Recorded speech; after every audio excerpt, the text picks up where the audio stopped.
రక్షింపబడిన విశ్వాసులలోనికి పరిశుద్ధాత్మ వచ్చి ఎల్లప్పుడూ వసిస్తూ ఆదరణకర్తగా, బోధకుడుగా మనలో ఉండి సహాయం చేస్తాడని చూచాం. ఈరోజు పరిశుద్ధాత్మ నిర్వహించబోవు 3వ కార్యం యోహాను 16:13.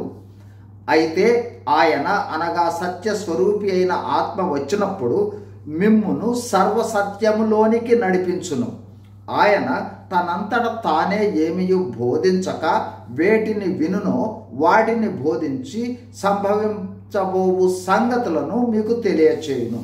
ఈ వాక్యమును బట్టి పరిశుద్ధాత్ముడు మనలను నడిపించేవాడుగా అంటే మార్గదర్శిగా బాధ్యతలను నిర్వర్తిస్తాడు అని తెలుసుకోవాలి. మార్గదర్శి లేదా నడిపించుట అంటే మార్గనిర్దేశం చేస్తూ నడిపిస్తూ కార్యము పూర్తయ్యే వరకు తోడు ఉండుట. అదేవిధంగా పరిశుద్ధాత్మ మనము రక్షింపబడిన తరువాత మనలో ఉండి మనకు మార్గనిర్దేశం చేసి నడిపిస్తూ రక్షణ కార్యము ముగిసే వరకు తోడుగా ఉంటాడు. మార్గదర్శిగా పరిశుద్ధాత్మ నిర్వహించు కార్యాలు: 1. యోహాను సువార్త 16:13 ప్రకారము యేసు ప్రభు వారి బోధనలను మనకు తెలిపి అందులో నడుచుకున్నట్లు మార్గనిర్దేశం చేసి సర్వసత్యంలోనికి నడిపించడం జరుగుతుంది. 2.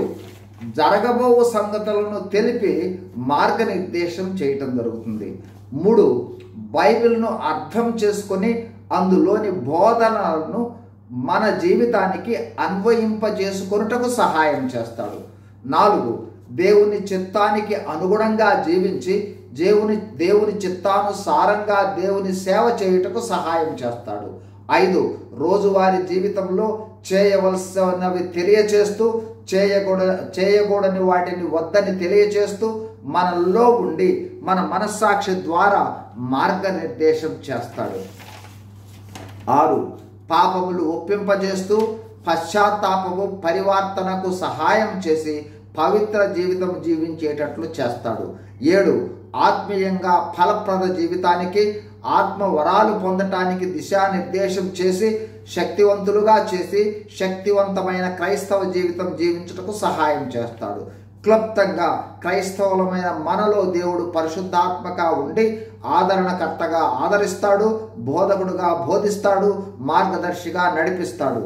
మనము ఆయన ద్వారా నడిపింపబడాలి తప్ప ఆయనను నడిపించే వారిగా ఉండకూడదు. God bless you. Thank you.